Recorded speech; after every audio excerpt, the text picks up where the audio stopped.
জীৱনত হতাশাত ভুগি নিজকে শেষ কৰি দিয়াৰ ভাৱ আহিলে এই 5টা কাম কৰক যিয়ে আপোনাক মানসিক শান্তি আৰু নতুন দিশ দিব। নাম্বাৰ 1, এজন বিশ্বাসী বন্ধু, পৰিয়ালৰ সদস্য বা মানসিক বিশেষজ্ঞৰ পৰা পৰামৰ্শ লোৱাৰ চেষ্টা কৰক। নাম্বাৰ 2, শৰীৰ আৰু মনৰ যত্ন লোৱাটো জৰুৰী।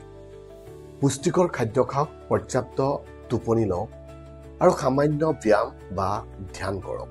নাম্বাৰ 3, এটা সৰু সম্ভৱপৰ কামৰ পৰিকল্পনা কৰক, যেনে কিতাপ পঢ়া, ছবি চোৱা বা নতুন কিবা শিকা।